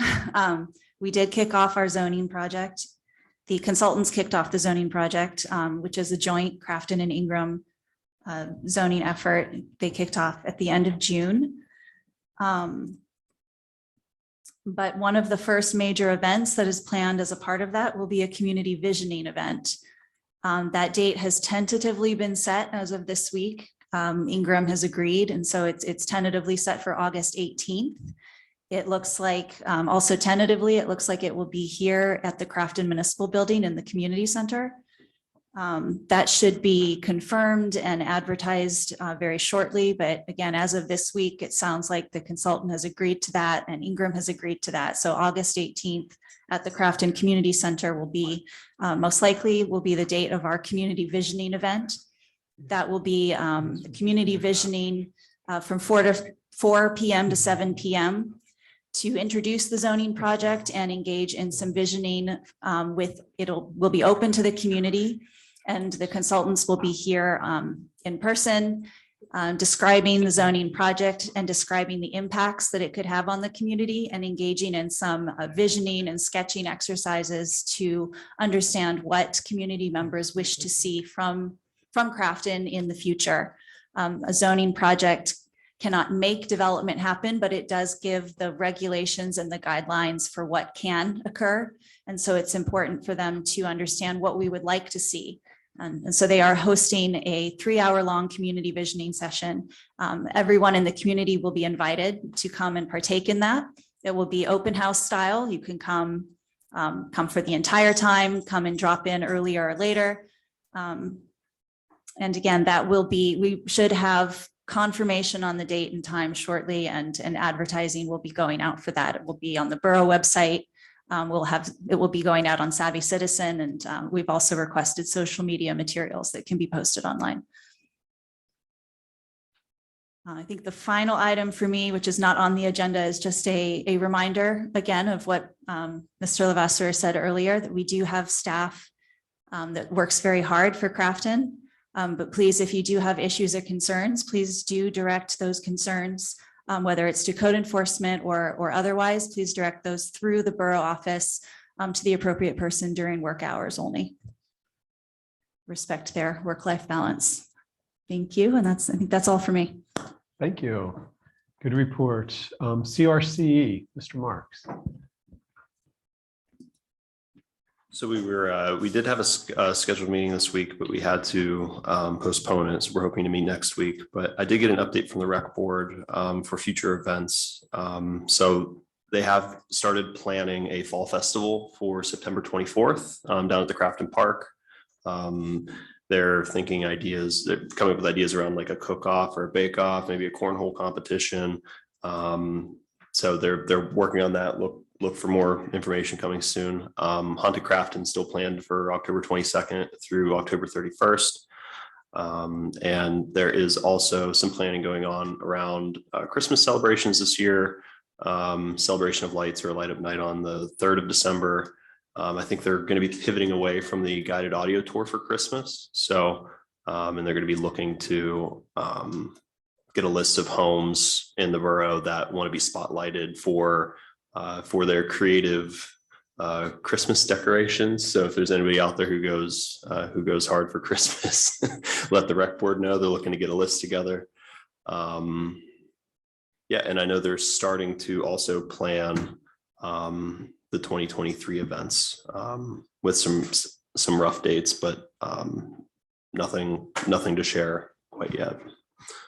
And then I think Doug was going to take on the conversation for the LED sign. Yeah, that would be perfect if you could pull up the, it's under meeting packet. And if you just scroll down. So that being said, the CRC committee has been looking at this. We brought this to council one other time, but here is the proposed sign. If you notice in the picture here, the bricks, those are available to be, we can use our street bricks from the red street bricks for those. The sign can be dimmed at night because you'll notice the apartment building right there. You cannot, both sides have to be dimmed. So you can't just dim one without the other. And then if you slide down, there's a close-up of the sign. And the actual sign, they've just put one of these at the Kerwin Heights Volunteer Department. And you can see the level of resolution is very good.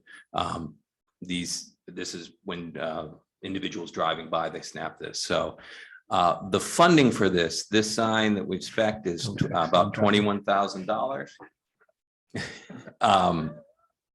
The $21,000, the grant would be, I'm going to submit a proposal to the Crafton Ingram Rotary. That grant is up to $10,000.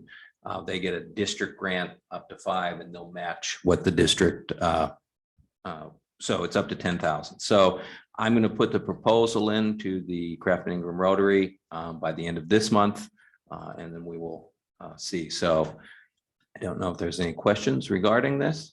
Yes, is it going to be animated? Will it have moving images or will it be a fixed image?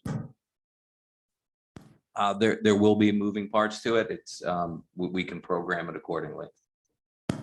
What is the speed or duration of the moving parts?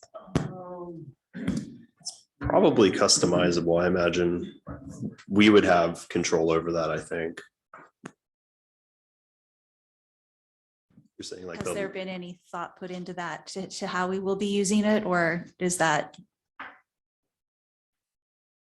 we're just talking about the sign so far and we haven't thought about how we'll be animating it?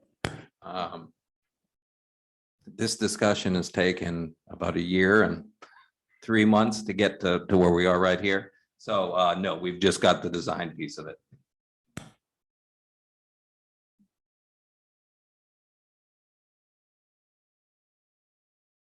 Is this something that council will need to approve going forward?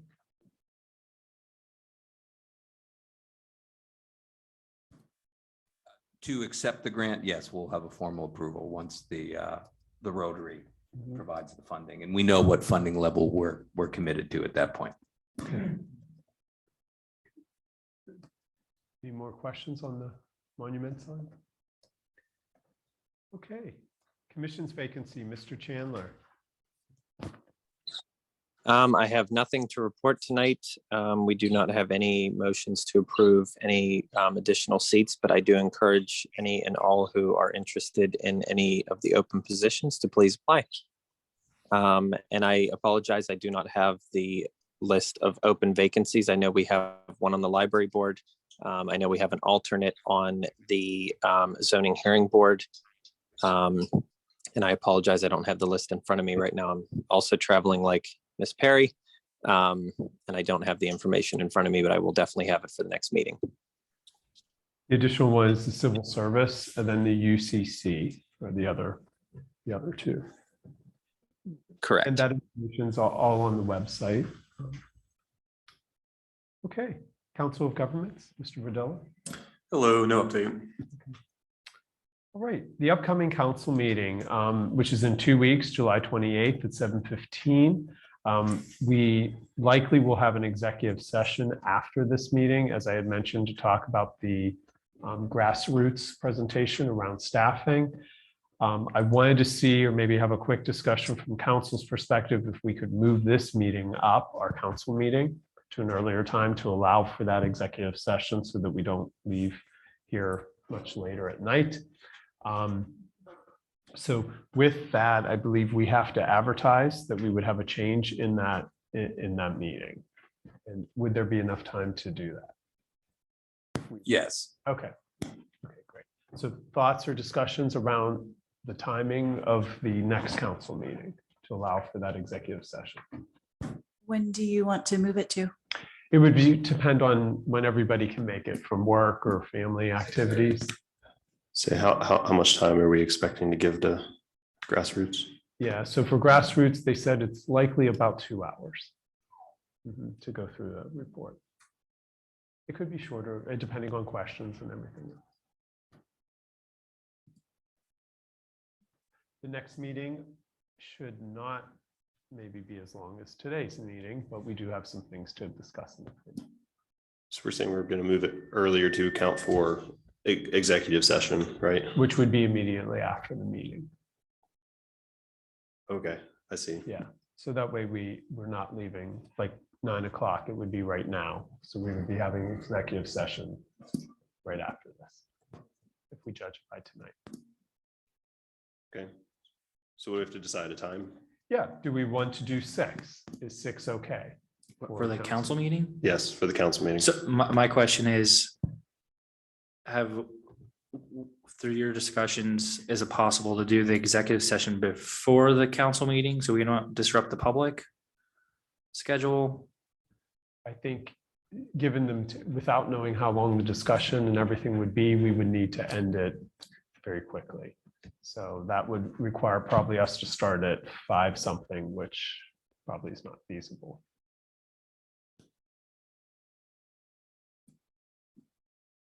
When we say we have to advertise, is this the, we got to pay money to take out an ad and it costs us money to, I mean, I kind of concur with you then. I mean, I'm not saying that maybe we try to do it a little bit earlier if that's possible, like try to hold the executive session beforehand. I don't know how early everybody else can get here though. It's not an expensive cost to advertise, but it is a cost. If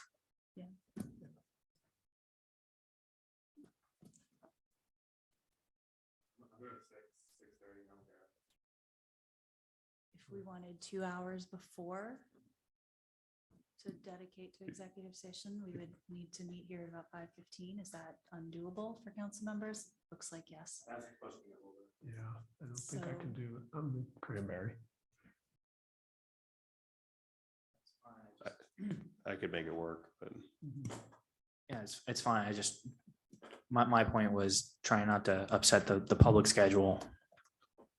I think 6:30 is probably a reasonable time to move the council meeting where it's not moving it too early for the public to be able to attend.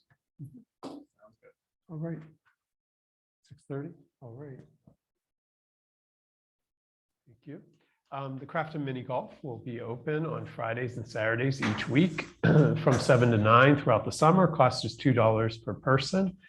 And we are still selling seasonal pool passes are on sale, and check out the Crafton website.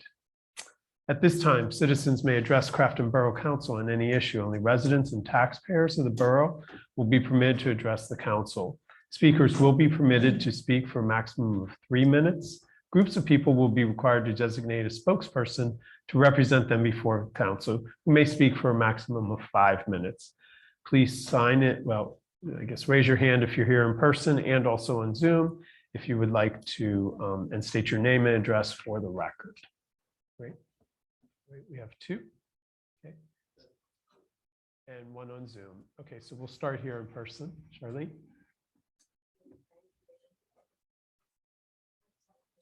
I don't think you're on.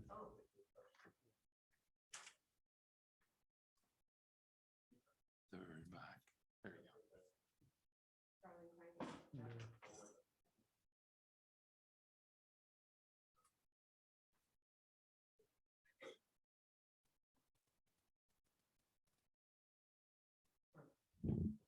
go.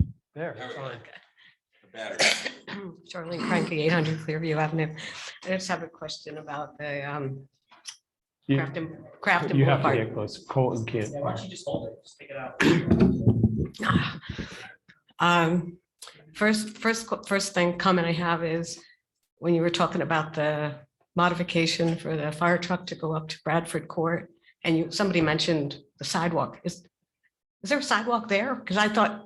Yeah, either there will be or there is one. I think there's Well, one here. Yeah, it's What's- in. What's the Yeah, point? that's true. That's the point. It is to remove that sidewalk and then keep it flush with the ground so the truck can drive over it. So the sidewalk's there now, the way it was designed originally. So it's just a little section of a sidewalk. It's not like it goes all the way up or anything. People don't walk on that. Actually, no. Excuse me. The sidewalk is there. It now goes all the way up to Baldwick and people are using it. Right, but not up the other direction. Let's let But what Charlene is- speak. Okay, let's let Charlene speak. I just, Yeah, first, and then we can respond if necessary. I just didn't see the relevance of the sidewalk where you were mentioning the adjusting for the fire truck because there is no sidewalk going up towards Crafton Boulevard Extension. But I think it's the sidewalk that would serve the apartments. So they might walk up from Baldwick and then There go might, down Wall. are you talking about the extension or Bradford Court Apartments? Bradford Court Apartments. I know there's a sidewalk before it and right to it, but right after, there's no sidewalk. There- That's why, so I didn't know how many people would actually be crossing there. That's what, everybody walks down the other side where the crossing guards are. Yeah, I think it's to serve the apartments. That would make sense to me. So they wouldn't be crossing there anyway. They would walk down and cross. But they would walk on the sidewalk that we're Right, talking about, the okay. pressing. So that's it. It was just because the sidewalk is up to 6 inches now, and then you're gonna drop that for 15 feet and you'll be walking flush with the ground. That's all. That's all that the comment was. And there's no barrier between a car and the sidewalk. Okay. That was the only comment. And the other question I have is Crafton Boulevard, where you have the orange lines, is that where the bump out really is going to be? I don't know where you mean. No. It's gonna 4 feet towards the curb. Move that line back towards the curb 4 feet. 4 more feet in. If you go on the other side of the manhole, that's where it'll be. Okay. All right. Thank And you. if you take a look on the screen here, right, this is the bump out you were talking about right here. And there is a crosswalk here with the destination that they could cross. This is the Bradford Court Apartments parking lot right here. So there is a sidewalk for them to cross over to at this point.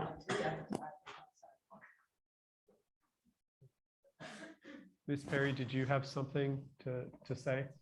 Yeah, what I wanted to point out about that area is that that piece of sidewalk is creating a place for a safe crossing at Crafton Boulevard and Bradford. Currently, there is none. That doesn't just go to nowhere. And it is something that is already being used. You know, I live in the area, I see people using it. I actually use it. I've spent the last 28 years walking in the middle because there's no safe place. So I have crossed, you know, in the middle of the stretch between Bradford and Baldwick. So, you know, this actually is going to be creating, and this is a crucial component of creating a safe crossing point across Crafton Boulevard. All right. Stephen, would you like to go? Then we have somebody on Zoom too that's raised their hand. One comment is to Doug. They've been doing an excellent job on the road, just so you can pass it on. I've been doing, a neighbor of mine, I own a property a couple doors away from the school, and we've tried to clean up our overgrown brush, and we've been putting piles of brush out weekly. And we called the borough up, and it's been disappearing. They've been cleaning up the street. They've been doing a good job, and it's not taking them weeks to get there. One day I called, and the next day it was gone.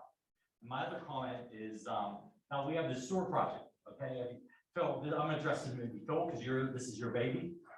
Have you made provisions for down the road when Alcasan's gonna tell everybody to take your downspouts out of the combination sewer and do something with it? Rick, can you answer that since you work with Three Rivers closely on this? Yeah, actually, Alcasan can't dictate that to Crafton or any combined system. You have a permit to allow for the downspouts and yard drains to drain into the system. So the idea of removing the inlets is simply because over time, when the system was originally designed, there weren't as many homes, there wasn't as much concrete and runoff. So now with the addition of additional water being captured, the systems are overwhelmed. So these projects are not requiring, Alcasan saying, and actually the DEP is saying, Alcasan doesn't have any authority. The DEP is saying you need to remove a specific amount of water from the system. And then therefore there are limits and guidelines as to how you'll meet the consent order. So Alcasan's out of the picture, and DEP doesn't tell us how to remove the water or where to remove the water from. They say meet these standards. So Crafton is going to be able to meet these standards significantly because of the projects that were done.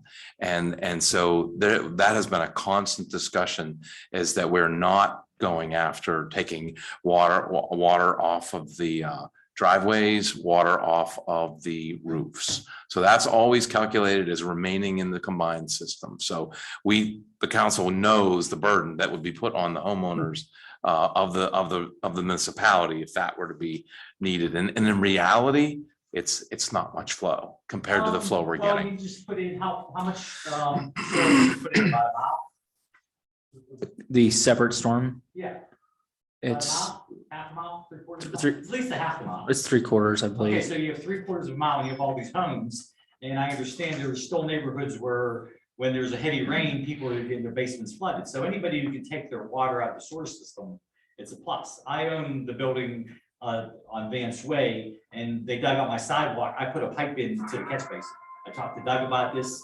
I said, because down the road, a lot of municipalities, they turn around, they put these separate storm systems in. Then when people go to sell their homes, or they just come along and say, hey, we have to get this water out. I was just wondering, we have all these new sidewalks. Now, if somebody wants to take their water out of the sewer system, they can't run it across the sidewalk, because then that's a hazard for the people on the sidewalk, especially whenever the ice is over. Right. So Is there any yeah, people want to do that? yeah. So let me talk about this. So number one, actually, and Rick, correct me if I'm wrong, we're still operating combined system. All right. We're separating as much of what the borough can manage and control, which is our roadways. All right. That's the primary objective.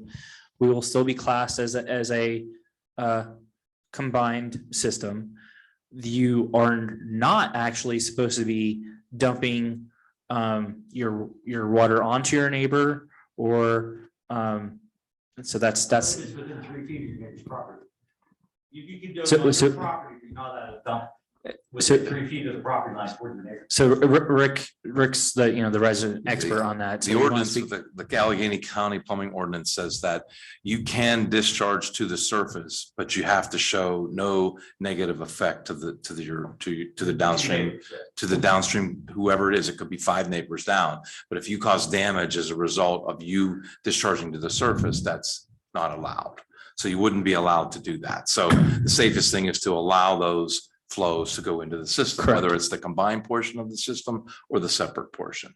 But eventually they could, there's going to be a point where the combined system is going to disappear.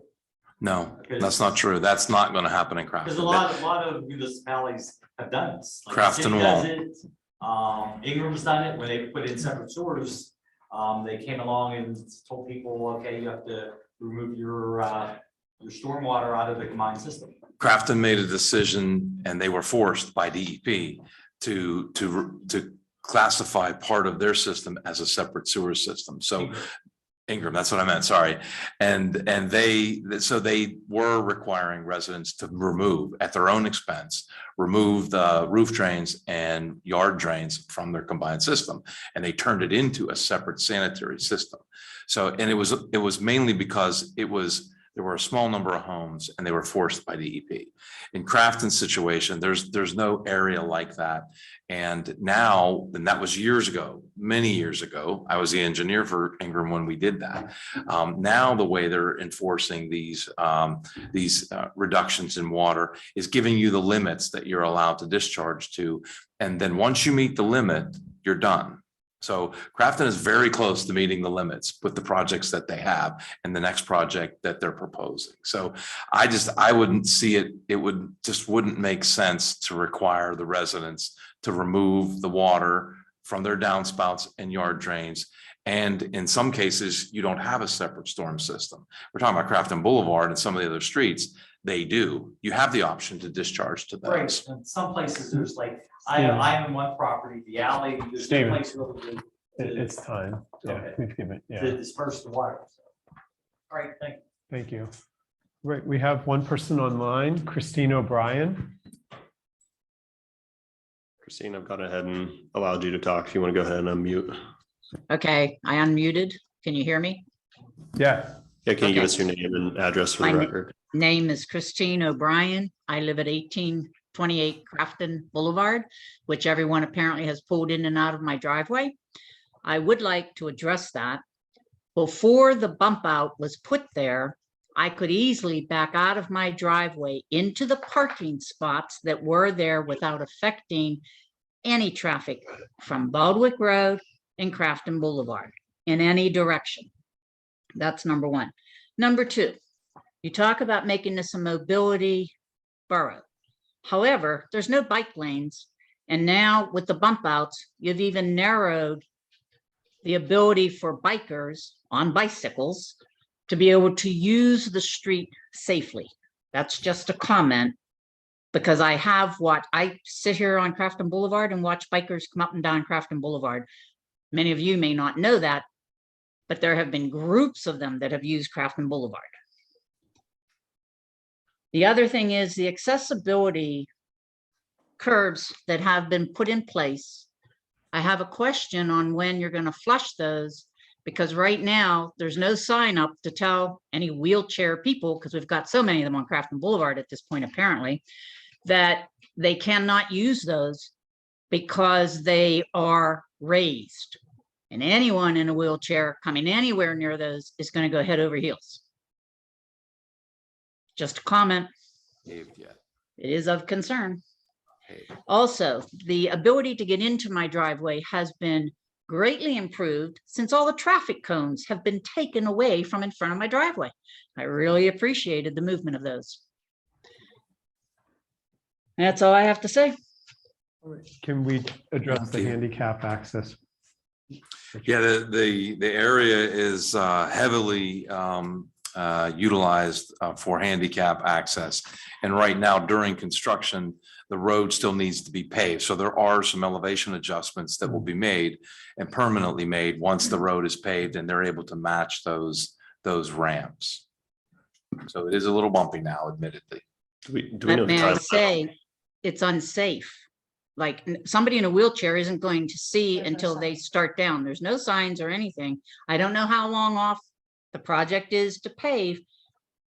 But you may want to come up and take some pictures because in some cases, it's very severely elevated as far as the curb goes. Even if you're on a bicycle coming down the street or on the sidewalk as kids do, they're in for a real interesting ride.